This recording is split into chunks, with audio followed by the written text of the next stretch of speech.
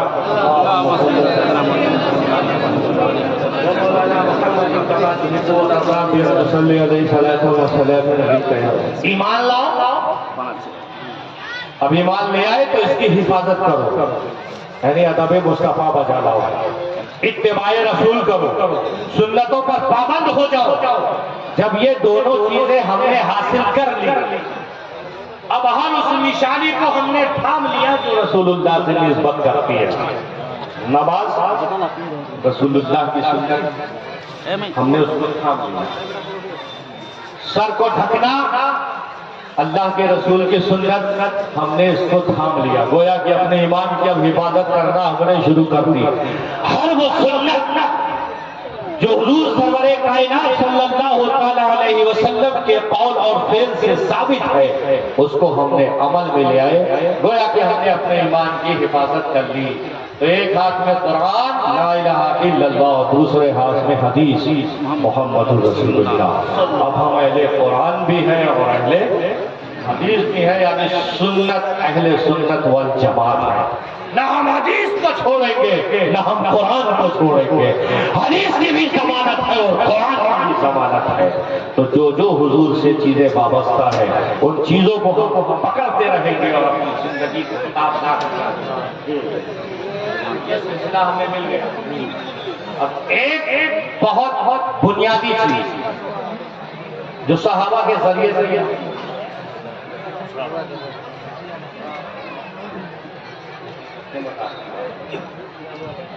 ایک بہت قیمتی چیز، اللہ کے رسول سے جو بھی چیزیں وابستہ ہوئی وہ سب معتبر ہے، ٹھیک ہے، وہ ہمارے لیے عظمت۔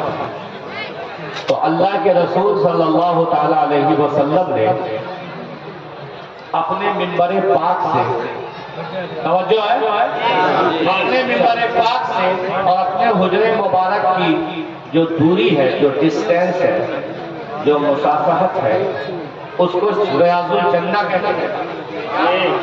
کیا کہا؟ ریاض الجنہ، یعنی منبر رسول سے جو مدینہ مسجد منورہ، مدینے میں مسجد نبوی ہے نا، وہاں کا جو منبر ہے آج بھی ہے، اور وہیں پر حضور کھڑے ہو کر امامت فرمایا کرتے تھے۔ اس منبر سے، اس مصلی سے اور حجرے تک کی جو دوری ہے، جو ڈسٹینس ہے، اس کو ریاض الجنہ کہا گیا۔ کیا کہا گیا؟ جنت کی کیاری۔ کیا؟ جنت کی کیاری۔ تو کیاریاں تو ہم لوگ بھی بناتے ہیں۔ جب ایک باغیچہ بناتے ہو تو باغیچے کے کنارے کنارے کیاری بناتے ہو نا، تو کیاری کہتے ہیں۔ تو بتاؤ، باغیچے میں کیاری ہوتی ہے یا کیاری میں باغیچہ ہوتا ہے؟ باغیچے میں کیاری ہوتی ہے۔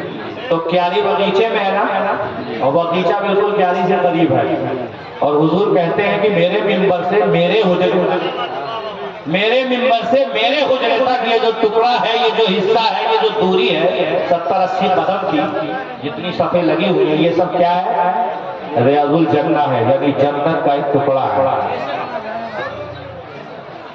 پورے خانے کعبہ کو دیکھ لو، حضور کی پیدائش کو دیکھ لو، جہاں پر وحی کا نزول ہوا اس جگہ کو دیکھ لو، جبل رحمت کو دیکھ لو، غار صور کو دیکھ لو، غار ہیرا کو دیکھ لو، جن جن پہاڑیوں پر حضور نے قدم رکھا، ہم عقیدے سے بولتے ہیں کہ وہ سب جنتی حصے ہیں۔ ہماری عقیدت ہے کہ جہاں پر قدم مصطفیٰ رکھا ہے اس جگہ کی حفاظت ہمارا ایمان بن جاتا ہے، بن جاتا ہے نا۔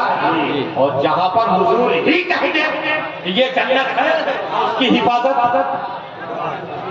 خدا کے ہاتھ میں ہے یا خدا کے بندوں کے ہاتھ؟ خدا کے فضل سے، جو خدا کے دست قدرت میں ہے، اور اگر وہ چاہے تو ہماری ڈیوٹی وہاں لگا دے۔ تو وہ ریاض الجنہ جس کو حضور نے اپنی زبان مبارک سے کہا، ہم سمجھ گئے کہ جنت کہاں تھی ہمیں نہیں معلوم، حضور لے آئے یہاں پر ہمارے لیے، اور اس کو ریاض الجنہ کہا۔ تو ناز کرے وہ زمین کی جس کو ریاض الجنہ حضور نے کہہ دیا۔ میں اتنی سب جگہ تھی، کسی کو بھی کہہ دیتے تو وہ ریاض الجنہ بن جاتا، لیکن اسی زمین کو کیوں کہا؟ مصطفیٰ اسی وقت کہتے ہیں جب خدا کی مرضی ہوتی ہے۔ اللہ کی مرضی ہی نہیں تھی کہ حضور کسی اور زمین کے لیے اس زمین کے علاوہ کسی اور زمین کو ریاض الجنہ بناتے ہیں۔ فقط دھرتی پر وہی ایک ریاض الجنہ ہے، پوری زمین پر، پورے خطے پر وہی ایک ریاض الجنہ ہے۔ تو اس میں کیا راز ہے کہ اسی کو کیوں بنایا گیا؟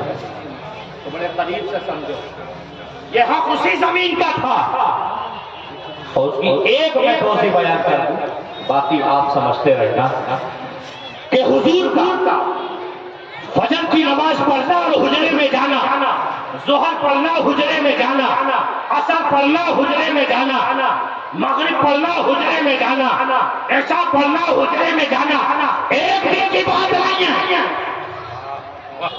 ایک دن کی بات نہیں ہے، یہ ادائے مصطفیٰ ہے۔ نماز پڑھی، امامت فرمائی اور حجرے میں گئے، تو بار بار حضور کا چلنا، اللہ کے لیے سجدہ کرنا، اور پھر حجرے میں جانا، پھر سجدے کے لیے آنا، پھر جانا، پھر آنا، یعنی قربت الہی میں اب اس زمین سے زیادہ کوئی اسی لیے زمین کا حصہ بنا کہ خدا کو اگر حضور نے سب سے زیادہ قریب سے دیکھا ہے تو مجھے ہی زمین ہے جہاں جہاں سے سجدہ کیا ہے اور سجدہ کر کے پھر حجرے میں گئے ہیں۔ تو مجھے بتاؤ، جب جنت میں کیاری ہے، وہ کیاری جنت میں ہے، تو پورا آستانہ کیا ہوا؟ یہی عقیدت مند بتانا چاہتے ہیں، وہ صاحب جنت بھی جنت ہی میں ہے، یہی جنت ہے، یہی سب کچھ ہے، بس آستانے سے وابستہ ہو جاؤ، تمہاری جنت بھی بن جائے گی، تمہاری بات کی حفاظت۔ بے شک نعرہ تکبیر، نعرہ رسالت، علماء اہل سنت، فیضان مخدوم سمنا، فیضان حضور علی، فخر دو عالم کانفرنس، سرزمین سولاپور۔ ایک اور محبت کی بات بتانا چاہتا ہوں، پڑھو درود پاک، اللہم صلی علی سیدنا شفیعنا مولانا محمد صلی اللہ علیہ وسلم، صلی علیہ وسلم علیکہ یا رسول اللہ۔ حضور سرور کائنات صلی اللہ علیہ وسلم مسجد نبوی میں اپنے تمام صحابہ کے ساتھ پڑھے ہوئے گفتگو تھی۔ حضور کا معمول تھا کہ عشاء کی نماز پڑھی اور اپنے حجرے میں گئے، لیکن اس رات ایسا نہ ہوا۔ عشاء کی نماز پڑھنے کے بعد محو گفتگو ہو گئے، ٹائم کافی گزر گیا، نگاہ مصطفیٰ صحابہ پہ پڑی، صحابہ سمجھ گئے کہ اب ہمیں گھر کو چلنا چاہیے، سارے صحابہ گھر چلے گئے، حضور اپنے حجرے کی طرف، اور حضرت ابوبکر صدیق حضور کے پیچھے پیچھے۔ جہاں نبی اور اس کے رسول کا ذکر ہو، نبی کا ذکر ہو، اللہ کے نبی کا ذکر ہو اور اللہ کا ذکر ہو، تو وہاں نبی کے اصحاب کا بھی ذکر ہونا چاہیے، بات کبھی کمپلیٹ ہوتی ہے۔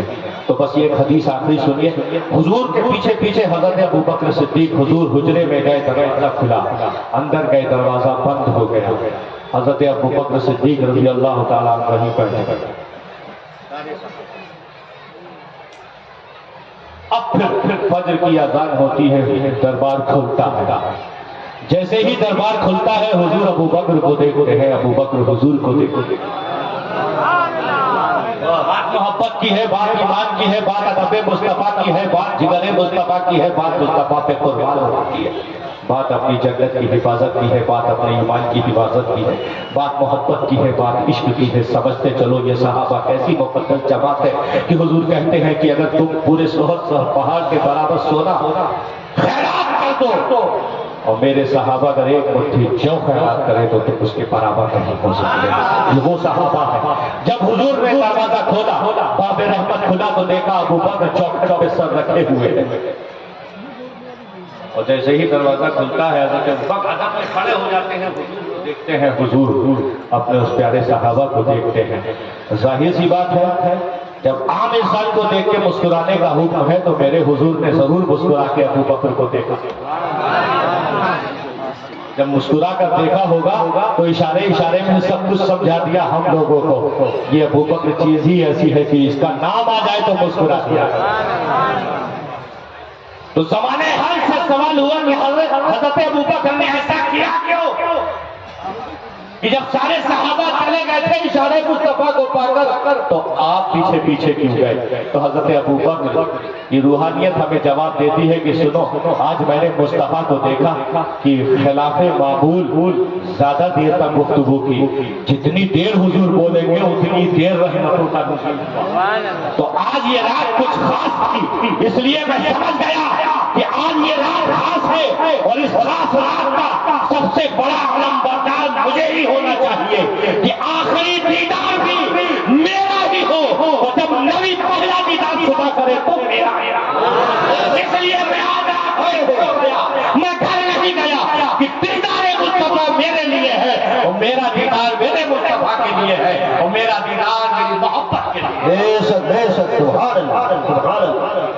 تو یہ حضرت ابوبکر صدیق کی قربانیاں جو ہم ہمیشہ یاد رکھیں گے اور ہمیشہ یہ تابندہ بنی رہے گی۔ تو ایمان لاؤ اللہ پر، اس کے رسولوں پر، اور رسپیکٹ کرو اللہ کے رسول اور اللہ کی ذات کا، اس کے اسم مبارک کا۔ اب یہ دونوں چیزیں جب مل گئی تو بڑی تیزی کے ساتھ ایک آخری بات، وَتُسَبِّحُوهُ بُكْرَةً وَأَصِيلًا، اے اللہ ہم ایمان لے آئے، نبی کا رسپیکٹ بھی کر لیا۔ جب دونوں باتیں جمع ہو گئی گویا کہ ایمان ہمارا مکمل صاف ہو گیا، تو اب تسبیح بیان کرنے کی کیا ضرورت ہے؟ ایمان لے آئے، حضور کا رسپیکٹ بنا لیا، حضور کی بنائی ہوئی نشانیوں سے وابستہ ہو گئے، اب ایمان کمپلیٹ، جنت کنفرم۔ اب تیسرا حکم سبحوہ بکرۃ وأصیلا، صبح و شام میری تسبیح بیان کیا کر۔ تو ایسا کیوں؟ کیا اب بھی ایمان میں کوئی کمی رہ گئی جو تیری تسبیح بیان کی جائے؟ تو نہیں، ایسا نہیں ہے۔ اے بندے، تو ایمان لے آیا، ایمان کی حفاظت بھی کر لی، اب میں یہ چاہتا ہوں کہ تیرے اس ایمان میں صبح قیامت نسل بعد نسل تسلسل قائم رہے، اور تسلسل اسی وقت قائم رہے گا جب صبح و شام تو میری تسبیح بیان کرتا رہے گا، صبح و شام تو میری بولی بیان کرتا رہے گا، صبح و شام تو میری ذات پر قربان کرے گا۔ اس لیے اب صبح و شام پہ اگر آپ دیکھو گے ضرور کرو گے تو فجر کی نماز، ظہر کی نماز، مغرب کی نماز، عصر کی نماز، عشاء کی نماز، زیادہ توضیح کرنے کی ضرورت نہیں ہے۔ صبح و شام کو اگر ملاؤ گے تو عبادتوں میں سب سے بڑی عبادت نماز ہے۔ چلتے پھرتے ذکر کرو اور صبح و شام